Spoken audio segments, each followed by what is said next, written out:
محترم حضرات، تقریباً علماء اکرام جو ہمارے اس محلے کے اور شہر کے ہیں، معزز علماء اکرام، وہ ہمارے درمیان تشریف لا چکے ہیں اور کلیدی خطابات ہمارے سامنے ہوں گے۔ ان کے بارے ہمارے اس محلے اور اسی طریقے سے پورے علاقے کے بمنہلی کے فکر مند عالم دین، جید عالم دین حضرت مولانا مفتی شیخ عمران صاحب قاسمی دامت برکاتہم، وہ ہمارے درمیان موجود ہیں۔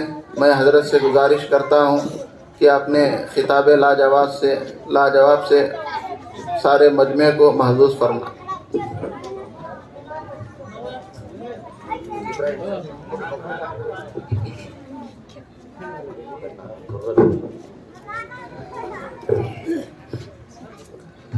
حامد و مصلیٰ اما بعد،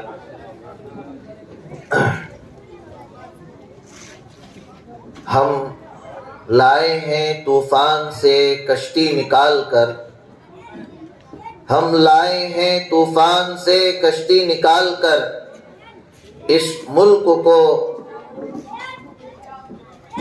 ہم سب کو رکھنا ہے سنبھال کر۔ دلوں میں حب وطن ہے اگر تو ایک رہو، دلوں میں حب وطن ہے اگر تو ایک رہو، نکھارنا یہ چمن ہے اگر تو ایک رہو۔ محترم معزز علماء کرام، مسجد و مدرسہ عبداللہ بن زید کے ننھے منھے پیارے دلارے بچوں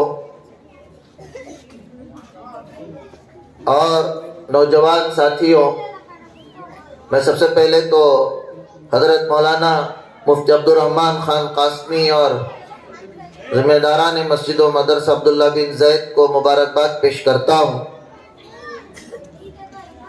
کہ ماشاءاللہ ہر سال بہت ہی خوبصورت انداز میں پوری دلچسپی کے ساتھ، پوری دلجمی کے ساتھ آپ 26 جنوری کو بھی مناتے ہیں اور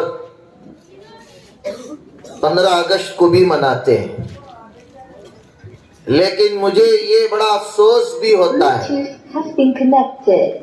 کہ علاقے کے اکثر لوگ نظر نہیں آتے ہیں۔ بس یہ چند طلبہ، ہم چند یہ علماء کرام اور چند بیچارے ہمارے بوڑھے ساتھی نظر آتے ہیں، لیکن ان کے اندر ماشاءاللہ جوانی ہے ملک کے لیے۔ یاد رکھیے کہ یہ جو ہماری بے حسی ہے، اسی کا فائدہ آج دشمن قوم اٹھا رہی ہے۔ آپ دیکھیے ان کی اسکولوں میں جا کر، آپ دیکھیے کہ ان کے جگہوں میں جا کر کتنی بیداری کے ساتھ وہ لوگ آج کے دن کو سیلیبریٹ کر رہے ہیں، آج کے دن کو منا رہے ہیں۔ مارچ ہوتا ہے، بینڈ باجا ہوتا ہے، اور پھر بڑا مجمع ہوتا ہے اسکولوں کے اطراف۔ یہ بڑے افسوس کی بات ہے، ہمیں اس چیز کی طرف توجہ دینے کی ضرورت ہے۔ آج آپ یہ سمجھتے ہیں کہ ہمارے جو ملک کے وزیر اعظم ہیں، جنہوں نے یہ بات کہی ہے کہ ہر گھر میں ترنگا لہرایا جائے گا، ایک پیغام انہوں نے دیا ہے۔ آپ کو میں بتاتا ہوں کہ کل ہی 70 پر 3 کروڑ لوگوں نے باقاعدہ ہر گھر ترنگا.net میں فوٹوز کو اپلوڈ کیا ہے۔ ہمارے علاقوں میں ایک ترنگا نظر نہیں آتا ہے۔ بظاہر ہر گھر ترنگا لہرانے سے ہماری حب الوطنی کو ثابت ہم کر سکتے ہیں، نہیں ہوگی، یہ الگ بات ہے۔ اس لیے کہ ہر گھر میں ترنگا لہرانے سے ہر انسان کی حب الوطنی ثابت نہیں ہو جاتی، بلکہ ترنگا گھروں پر نہیں بلکہ دلوں میں ہونا چاہیے۔ ہر مسلمان کے دل میں بے شک ترنگا ہے اور اس کی محبت ہے، اس لیے کہ مسلمانوں نے جو اس ملک کے لیے قربانیاں دی ہیں، مسلمانوں نے اور ہمارے اسلاف نے جو خون پانی سے زیادہ بہایا ہے اور جس جذبے کے ساتھ انہوں نے ملک کو آزادی دلانے کے خاطر اپنی جانوں کا نذرانہ پیش کیا ہے، کیا صرف اس علاقے میں وہ مفتی عبد الرحمن صاحب کی، ان کے اساتذہ کی، ذمہ داروں کی، عزیز طلبہ ہی کی ذمہ داری ہے؟ کیا اس گلی میں موجود ہزاروں لوگوں کی نہیں ہے؟ میں نے ابھی وہاں مسجد و مدرسہ علی میں یہ پیغام دیا، آپ کو بھی دینا چاہ رہا ہوں۔ تاریخ بعد میں بیان کریں گے، تاریخ آپ بھی پڑھ لے سکتے ہیں۔ ہر چیز، ہر مجاہد آزادی کی تاریخ کو آج انٹرنیٹ میں بھی ڈال دیا گیا ہے، آپ کو وہ بعد میں بیان کریں گے، آپ وہ پڑھ لے سکتے ہیں۔ لیکن پہلے ہمارے اندر یہ جو احساس کمتری ہے، یہ جو غفلت ہے، یہ جو بے حسی ہے، اسے تو دور کریں۔ ہم نے کہا کہ اس ملک کو آزاد کرانے کے لیے، اور آج یہ جو ترنگا لہرایا جا رہا ہے، اس ترنگے کو لہرانے کے لیے جن لوگوں نے قربانیاں پیش کی ہیں، کیا ان کی قربانیوں کا بدلہ ہم چند یہاں لوگوں کے ذریعے سے دیں گے؟ ہم نے کہا جس طرح مسلمان اپنے اللہ اور اس کے رسول کی اطاعت کرتا ہے، قرآن کے احکامات کا پابند ہے، رسول کی تعلیمات کا پابند ہے، اور اللہ کے نبی نے ہمیں جس طرح عید الاضحیٰ منانے کا حکم دیا، جیسے رمضان کی عید منانے کا حکم دیا، اسی طرح یاد رکھیے ہم بھارتی ہونے کے ناطے اور انڈین ہونے کے ناطے بھی ہماری دو عیدیں ہیں۔ ایک عید ہے آج 15 اگست کی، اور دوسری عید ہے 26 جنوری کی۔ لیکن ہم عام طور پر دیکھتے ہیں کہ عیدوں میں تو ماشاءاللہ نئے کپڑے پہنے جاتے ہیں اور سب میدان کی طرف جاتے ہیں، عید کی نماز ضرور ادا کرتے ہیں، وہ چونکہ واجب ہے۔ اللہ اور اس کے رسول کے خلاف ہم جو ہے نا اپنا قدم آگے نہیں بڑھا سکتے ہیں، بلکہ ہمیں اللہ اور اس کے رسول کے حکم کی اطاعت کرنا ہر مومن کا فریضہ ہے، ہر مومن کی ضرورت ہے۔ اسی طریقے سے میرے عزیز ساتھیوں، ہم بھارتی ہونے کے ناطے، انڈین ہونے کے ناطے ہماری یہ ذمہ داری ہے کہ ہم 15 اگست کو بھی اسی طریقے سے منائیں اور 26 جنوری کو بھی منائیں۔ جس طرح ماشاءاللہ عبداللہ بن زید میں ایک ماشاءاللہ شریف باؤنڈری بھی کھینچی گئی ہے۔ ہم مسلمان ہیں، ہم گانا بجانا پسند نہیں کریں گے، میوزک بجانا پسند نہیں کریں گے۔ کیا ہم اپنے حب الوطنی کو یہاں پر اسٹیج سے ثابت نہیں کر پا رہے ہیں؟ کیا ہم یہاں پر اپنے ملک سے وفاداری کو ثابت نہیں کر پا رہے ہیں؟ ضرور ثابت کر رہے ہیں۔ میں ماشاءاللہ مبارکباد پیش کرتا ہوں، حضرت مولانا مفتی عبد الرحمن صاحب ہوں یہاں، یا پھر حضرت مولانا عارف صاحب ہوں۔ ابھی یہ ہمارا دوسرا پروگرام ہے، مکہ مسلح میں بھی پروگرام جاری ہے، اور پھر اسی طریقے سے ہمارے اس علاقے میں باقاعدہ ہم تمام علماء نے مل کر یہ مشورہ بھی کیا تھا، ذمہ داروں کو یہ بات بھی بتائی گئی تھی کہ اس چیز کو ہمیں پوری بیداری کے ساتھ سیلیبریٹ کرنا ہے، منانا ہے، یہ ہماری ذمہ داری ہے۔ اور ہمارے دلوں میں کیا ہے نہیں ہے لوگ کیسے جان سکتے ہیں؟ سب کچھ دلوں میں ہم لے کر بیٹھ جائیں گے تو میسج نہیں جاتا، بلکہ ہمیں جو ہے نا اس کی نمائش بھی کرنا ضروری ہے۔ اور جب تک آپ اپنے مسجدوں کے باہر آ کر، آپ اپنے گھروں سے باہر نکل کر ترنگا نہیں لہرائیں گے، تب تک آپ کو یہ میڈیا اور یہ شر پسند طاقتیں جو لوگوں میں میسج دے رہی ہیں، ہرگز یہ تسلیم نہیں کریں گے کہ یہ بھارتی ہے۔ ہمیں ان کو ثابت کرنے کی ضرورت نہیں ہے۔ الحمدللہ ہم بھائی بد بھارت ہیں، اور بھائی الحمدللہ چوائس بھارت ہے۔ ہمیں کسی کے سرٹیفکیٹ کی ضرورت نہیں ہے میرے عزیز ساتھیوں۔ اللہ کا کرم ہے کہ الحمدللہ اس ملک کی محبت میں آج بھی علماء قربانیاں دے رہے ہیں۔ اگر آئندہ ضرورت پڑے تو انشاءاللہ یہ علماء آئندہ بھی انشاءاللہ قربانیاں دیں گے۔ اس لیے کہ ہمارے اندر وہی خون ہے، انہی اسلاف کا خون ہے، وہی ہماری الحمدللہ ہماری بھی جا کر جو ہے نا سند ملتی ہے جن لوگوں نے اس ملک کے لیے قربانیاں پیش کی ہیں۔ میرے عزیز ساتھیوں، یہ جو ہمارا ترنگا ہاتھ جو لہرایا جائے گا مسجد و مدرسہ عبداللہ بن زید کے احاطے میں، اس ترنگے میں 3 رنگ آپ دیکھ لیں۔ اس ترنگے کی جو سرخی ہے وہ اس بات کی گواہی دے رہی ہے کہ 1757 میں پلاسی کی جنگ میں نواب سراج الدولہ اس ملک کے خاطر شہید ہوئے ہیں۔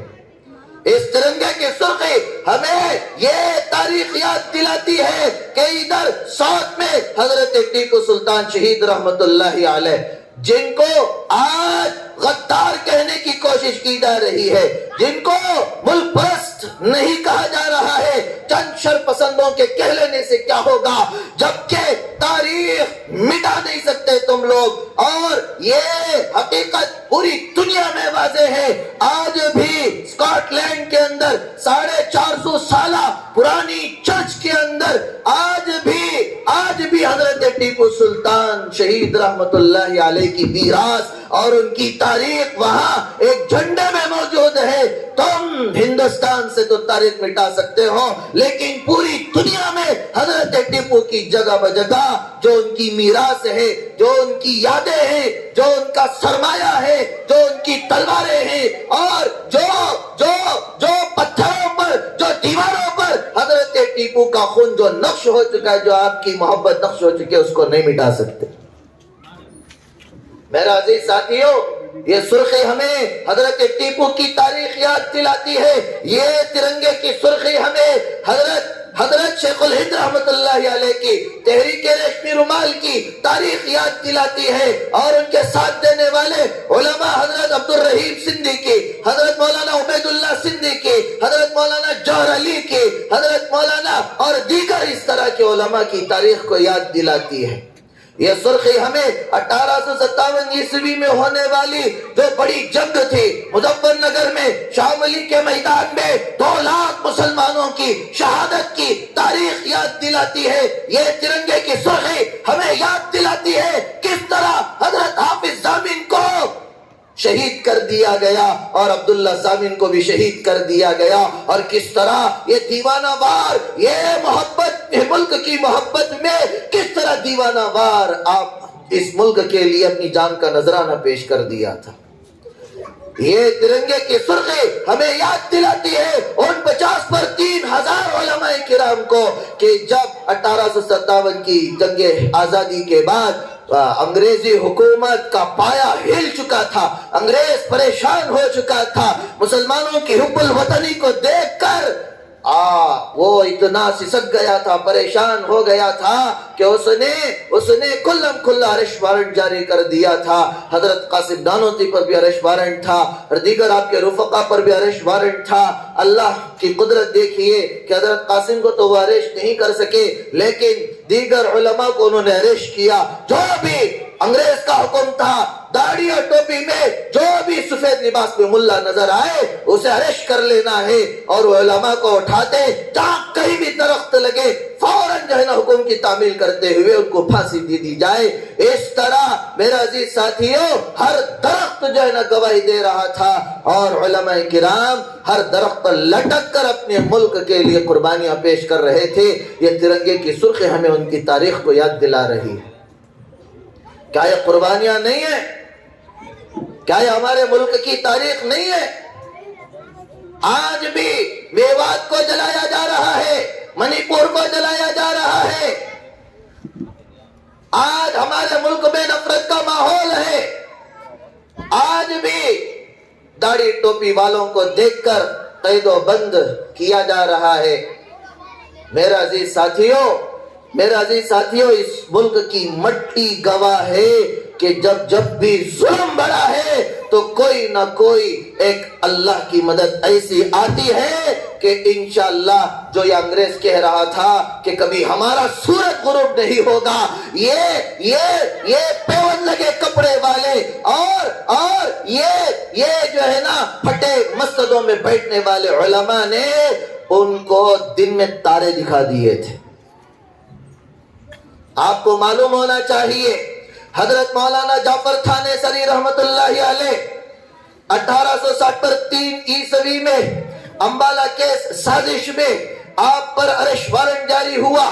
انگریزوں کی ایک بڑی فوج آئی, آپ کو گرفتار کر لے گئی. حضرت مولانا جعفر تھانیسری بیان کرتے ہیں کہ ہمارے ساتھ تقریباً 200 مسلمانوں کو انڈومان کی خطرناک جو وہاں کا یہ کالا پانی جیل تھا وہاں پر لے جا کر پھینک دیا گیا. کالا پانی یہ ایسا جیل انگریزوں نے بنایا تھا, اس زمانے میں مشہور تھا. جو اس جزیرے میں چلے جاتا ہے وہ کبھی لوٹ کر واپس نہیں آتا ہے. حضرت جعفر تھانیسری رحمت اللہ علیہ فرماتے ہیں کہ ہمارے ہاتھوں میں ہتھکڑیاں, پیروں میں بیڑیاں اور ہمارے جسموں پر جیل کا لباس اور ہمارے کمر پر جو ہے نا وہ لوہے کا خطرناک زنجیر ڈال کر ہمیں لے جایا جا رہا تھا. اور مجھے اور مزید میرے 2 ساتھیوں کو لوہے کا ایک قفس بنایا گیا تھا, پنجرا بنایا گیا تھا. جو پنجرا وہ نوکیلے چونچ کی طرح لوہے کا, اس کے اندر ایسی سیٹنگ کی گئی تھی کہ ہم ٹیک نہیں لے سکتے تھے, سہارا نہیں لے سکتے تھے, ہم بیٹھ نہیں سکتے تھے اور ہمیں اس قفس کو پکڑ کر ہی اپنے آپ کو جو ہے نا باقی رکھنا تھا. لیکن دیکھیے حضرت مولانا جعفر تھانیسری کالا پانی جو اپنے کتاب تحریر فرمائی ہے, پڑھیے اس کتاب کو, آنکھوں سے آنسو نکل جائیں گے, خون کے قطرے نکلیں گے. میرے عزیز ساتھیوں, حضرت مولانا جعفر تھانیسری کہتے ہیں کہ بغیر کسی جرم کے مجھے کالا پانی میں 18 سال رکھا گیا ہے. 18 سال قید ما مشقت کی سزا پا کر حضرت مولانا جعفر تھانیسری رہا ہوئے اور کیسی اذیتیں دی گئی ہیں. 1857 عیسوی کی جنگ آزادی میں ادھر علماء کرام کو ننگا کیا جاتا تھا, تنور جلایا گیا تھا اور ننگا کر کے اس آگ میں ڈالا جا رہا تھا, سوروں کی کھالوں میں بند کر کے سمندروں میں پھینک کر گولیاں ماری جا رہی تھی. 3 لاکھ قرآن کریم کے نسخے جلا دیے گئے تھے. میرے عزیز ساتھیوں, اتنی خطرناک ہماری ملک کی تاریخ ہے. بڑی قربانیوں کے بعد یہ ملک آزاد ہوا ہے. یہ سرخی ترنگے کی ہمیں اپنے اسلاف کی تاریخ یاد دلاتی ہے, ہمیں اسلاف کی تاریخ یاد دلاتی ہے. اور یہ ترنگے کی سفیدی ہمیں یہ بتاتی ہے کہ ہزاروں لاکھوں کی قربانیوں کے بعد جب ان کے جسموں پر یہ سفید کفن لپیٹا گیا تب جا کر ہمیں یہ ہریالی دیکھنے کو نصیب ہوئی ہے, تب جا کر یہ گرینری ہمارے ملک میں آئی ہے, تب جا کر ہمارا ملک دوبارہ زرخیز علاقہ بنا ہے. تو بہرحال مختصر سی تاریخی بیان کرنے کا موقع ہے.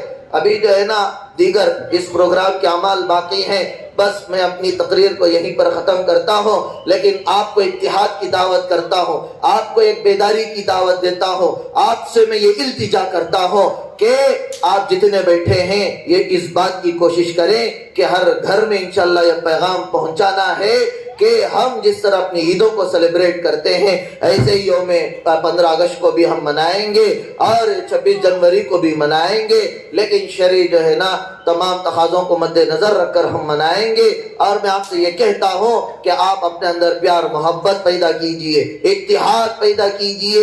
ہمارا کابر نے اتحاد کا مظاہرہ کیا تھا, اتحاد کے ساتھ جنگیں لڑی تھی اور اس زمانے میں کوئی فرقہ جو ہے نا بندی نہیں تھی, کوئی تفرقہ نہیں تھا. انگریز تفرقہ بھی ڈال رہے تھے, انگریز ہمیں فرقوں میں بھی بانٹ رہے تھے, انگریز ہمارے ایمان کو بھی چھین رہے تھے. ہمارا کابرین ملک کی بھی حفاظت کر رہے تھے اور اس ملک میں رہنے والے مسلمانوں کے ایمان کی بھی حفاظت کر رہے تھے. ہمارا کابرین کا یہ پیغام علامہ اقبال نے جو دیا ہے یہی مقصود فطرت ہے, یہی رمز مسلمانی, اخوت کی جہانگیری, محبت کی فراوانی. بتانے رنگ و خون کو توڑ کر ملت میں گم ہو جا, نہ تورانی رہے باقی, نہ ایرانی نہ افغانی. وآخر دعوانا الحمدللہ. السلام علیکم ورحمۃ اللہ وبرکاتہ. آج کے تقریر کا میرا موضوع ہے جنگ آزادی میں ہندوستان کے مسلمانوں کا کردار. نحمدہ ونصلی علی رسولہ الکریم, اما بعد. اعوذ باللہ من الشیطان الرجیم, بسم اللہ الرحمن الرحیم.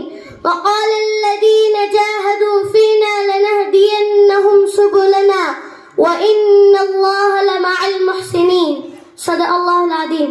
اسٹیج پر رونق و افروز علماء کرام وعلماء دین محلہ اور عزیز ساتھیوں، بڑے زوروں کے ساتھ ملک کے اطراف میں یہاں وہاں یہ آواز گونج رہی ہے اور یہ صدا لگائی جا رہی ہے کہ آزادی ہند کے لڑائی میں صرف غیر مسلموں نے لڑی ہے، لہذا ہندوستان ہندو راشٹر ہے. اس لیے آج کچھ لوگ مسلمانوں کے خلاف زہر افشانی کرتے نظر آ رہے ہیں اور اپنے بے لگام زبان سے مسلمانوں کو غیر ملکی ثابت کرنا چاہتے ہیں، تو کبھی گندی فہم لوگ دینی اداروں کو دہشت گردی کا اڈا ثابت کرنے کے ناروا کوشش کرتے ہیں.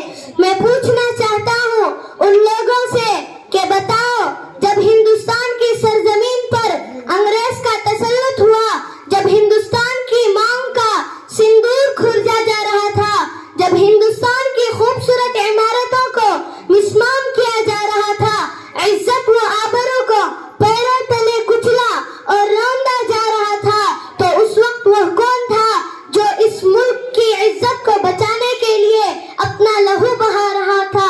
آج تم ہم سے سند وفا مانگتے ہو. بزرگوں اور دوستوں، ہمارے بے باکی کے سب سے پہلے جس نے آواز اٹھائی تھی وہ شیر دل انسان، خدا ترس انسان، شاہ ولی اللہ محدث دہلوی کا فرزند شاہ عبدالعزیز تھے. شاہ عبدالعزیز کی عزیز رحمت اللہ علیہ کی آواز کیا تھی؟ وہ آواز یہ تھی کہ انگریزوں کے خلاف جہاد کیا جائے اور اس ملک ہندوستان کو آزاد کیا جائے. شاہ عبدالعزیز کا فتویٰ انگریز کے لیے خطرناک پیغام تھا جس نے انگریز کو بے چین کر دیا. اسی آواز کے سہارے علماء ہند اور خاص طور پر علماء دیوبند اپنے سر پر کفن باندھ کر انگریز کے حکومت کو ختم کرنے کے لیے میدان میں نکل پڑے. پھر تاریخ اور اوراق کے پنوں میں جھانک کر دیکھو، ہندوستان کے علماء کو توپ کے منہ میں باندھ کر گولا ٹاک دیا جاتا تھا. خدا کی قسم، علماء کے گوشت کے لتھڑے زمین پر بکھر جاتے تھے، آسمانی فضا رنگین ہو جاتی تھی. علماء کو خنزیروں کے کھالوں میں ڈال کر آگ کے تنوروں میں ڈال دیا جاتا تھا. ہاتھیوں اور پیڑوں سے باندھ کر ہاتھیوں کو جلا دیا جاتا تھا. ایسا بھی ہوا کہ علماء کرام کو ایک دن میں 80 علماء کو پھانسی دیے جاتے تھے، اور ایسا بھی ہوا کہ علماء کرام کو بوریوں میں ڈال کر دریا میں ڈال دیا جاتا تھا. اسی بات پر میں اپنے تقریر کو ختم کرتا ہوں. وآخر دعوانا ان الحمد للہ رب العالمین. السلام علیکم ورحمۃ اللہ وبرکاتہ.